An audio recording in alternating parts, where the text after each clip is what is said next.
बयान दे चुकी है कि हमारी पार्टी के बड़े नेता हैं।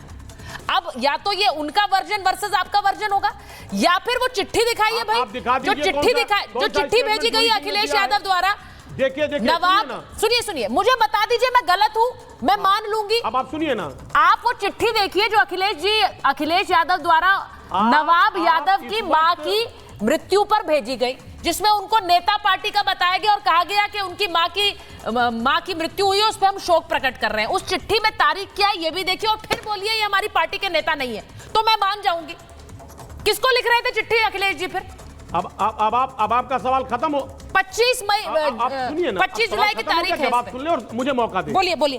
शोक सुनिए ना, अरे भाई आप चिट्ठी शोक संवेदना भेजने का ये मतलब नहीं। शोक संवेदना तो समाजवादी पार्टी सेकुलर पार्टी है, वो बीजेपी के नेताओं के साथ भी अगर कोई दुर्घटना हो जाती है, किसी तरीके कोई बात हो जाती है, तो वहां पर भी हम शोक संतप्त पत्र भेजते हैं, शोक पत्र भेजते हैं। शोक पत्र भेजने का मतलब किसी पार्टी के फ्रेम में उसे मर देना ये मतलब नहीं होता। नहीं सर, अजीज जी डिफेंड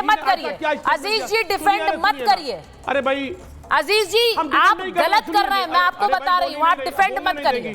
आपकी नेत्री ने डिफेंड किया है कहकर के हमारे बड़े नेता है, वो चिट्ठी भी स्क्रीन पर दिखाइए, और ये इसलिए पूछिए कि जो पार्टी से नहीं है, क्योंकि एक रविदास मेहरोत्रा कह रहे हैं वो पार्टी एंटी पार्टी एक्टिविटीज में उन्हें हटा दिया गया, तो जो एंटी पार्टी एक्टिविटी कर रहे थे उनको चिट्ठी लिख रहे थे अखिलेश जी। अब ये और जूही सिंह जी गलत बोल रही है, ये भी बता दीजिए। एक मिनट रुक जाइए, एक मिनट। सवाल करेंगी लगातार, क्योंकि ये मामला संवेदनशील है अजीज जी, ये समझना पड़ेगा आपको। लगातार प्रेम शुक्ला जी के बाद एक बार नहीं, बात कैसे कंप्लीट होगी? आप लगातार सवाल कर रही हैं, जवाब सुनना नहीं चाह रही हैं। लगातार आप सवाल कर रही हैं, जवाब सुनना नहीं चाह रही, कैसे बात बन पाएगी? हमको भी अपना पक्ष रखने दीजिए, भैया पक्ष रखने दीजिए, बात कैसे बन पाएगी? देखिए अरे सुनिए ना, मैं ये कह रहा था कि जूही सिंह जी का कोई भी स्टेटमेंट दिखा दीजिए कि उन्होंने कहा कि हमारे बड़े नेता हैं।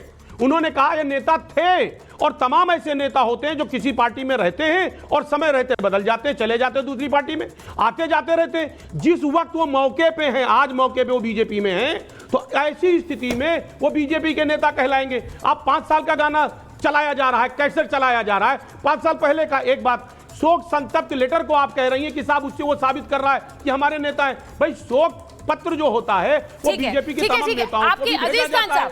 अजीज खान साहब, लेटर गलत है। जूही जी ने बयान दिया वो बड़े नेता हैं, वो गलत है। आपकी पार्टी के कन्नौज के कार्यकर्ता कह रहे हैं कि हम उनके साथ खड़े हुए हैं, वो हमारे बड़े नेता हैं, वो गलत है।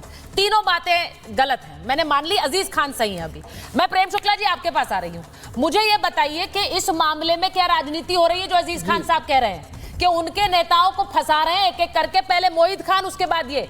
मुझे हैरानी है कि जूही जी पहले एक तरफ बड़ा नेता बताती है और फिर दूसरी तरफ ये कहती है कि बच्ची रात को करने क्या गई थी वहां पर।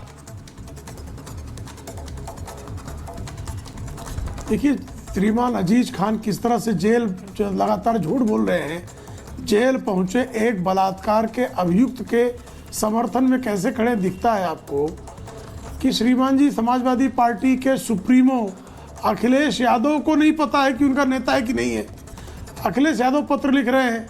जूही सिंह जो समाजवादी पार्टी की महिला इकाई की राष्ट्रीय अध्यक्ष का दायित्व का निर्वाह कर चुकी हैं, वो उस महिला के समर्थन में खड़े होने की बजाय उल्टा उस बच्ची से पूछती है कि तुम रात के समय वहां गई क्यों।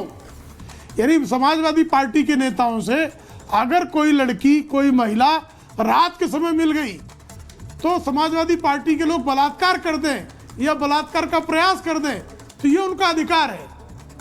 वो क्यों गई, उससे उसके सामने पड़ी क्यों? मैंने समाजवादी पार्टी के नेता इतने नृशंस बलात्कारी है कि अगर किसी महिला को उनके सामने पड़ गई, अगर कोई उनके से कोई मिलने चली गई, तो बलात्कार करना उनका जो है जन्मजात अधिकार है। ये समाजवादी पार्टी की प्रवक्ता का कहना है। उस पर भी बेशर्मी के साथ समाजवादी पार्टी के लिए अब आपने इनसे पूछा श्रीमान अजीज जी से कि श्रीमान जी समाजवादी पार्टी के कार्यकर्ता नवाब यादव के समर्थन में नारे क्यों लगा रहे थे जब वो समाजवादी पार्टी में है ही नहीं। तो समाजवादी पार्टी के कार्यकर्ता जो है वो इस बात का नारा क्यों लगा रहे थे कि आप जिंदाबाद कर रहे थे नवाब का, एक बलात्कारी का जिंदाबाद। समाजवादी पार्टी का जो कार्यकर्ता है हर बलात्कारी को जिंदाबाद कहते हैं, हर बलात्कारी के समर्थन में नारा लगाते हैं, हर बलात्कारी का समर्थन करते हैं। ये समाजवादी पार्टी की आधिकारिक नीति है, ये कहना चाह रहे हैं आप।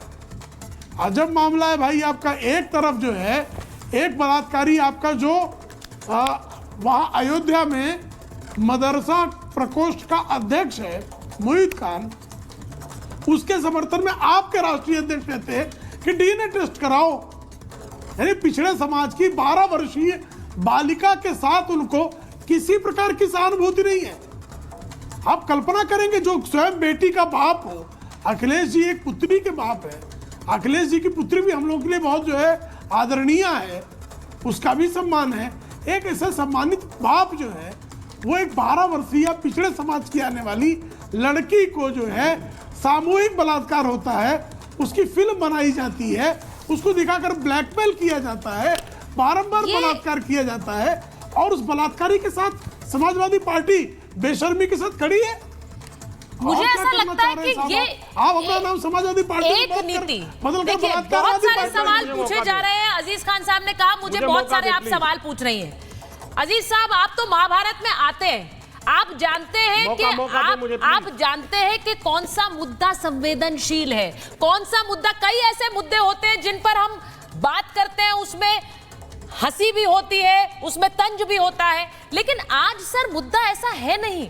आज सवालों का सामना आपको करना पड़ेगा क्योंकि ये मामला ही संवेदनशील है, और खासकर तब जब अयोध्या के बाद एक और घटना आती है। सवाल पूछे जाएंगे आपकी पार्टी से, आप लोग डिसोन कर दीजिए ये कहकर के पार्टी का सदस्य था, लेकिन इस तरह की घटना हुई, हम ऐसे लोगों को बर्दाश्त नहीं करेंगे। लोग इस तरह का एक बयान सुनना चाहते हैं, और मैं फिर कह रही हूं हर पार्टी से सुनना चाहते हैं, सिर्फ समाजवादी पार्टी से नहीं। मैं एक बार आ रही हूं आपके पास वापस, मैं एक बार आनंद जी के पास जाऊंगी। डीजीपी सर, पहले डीजीपी जैन को लीजिए प्लीज स्क्रीन पर। डीजीपी सर, मैं आपसे पूछ रही हूं, जिस तरह की घटनाएं सामने आ रही है मोहित खान के बाद, अब ये घटना, मैं इसमें अजीज खान साहब की पार्टी को नहीं भी देखती, लेकिन आप मुझे बताइए, इस तरह के मामले सामने आते हैं, जो आपने तस्वीर देखी होगी इस व्यक्ति की, ये जो नवाब हैं, ये किस नवाबियत में रह रहे थे जब अंदर पुलिस गई, वीडियो भी बनाया गया और उन्हें कपड़े पहनने पड़े, एक महिला के साथ वो बैठे हुए थे।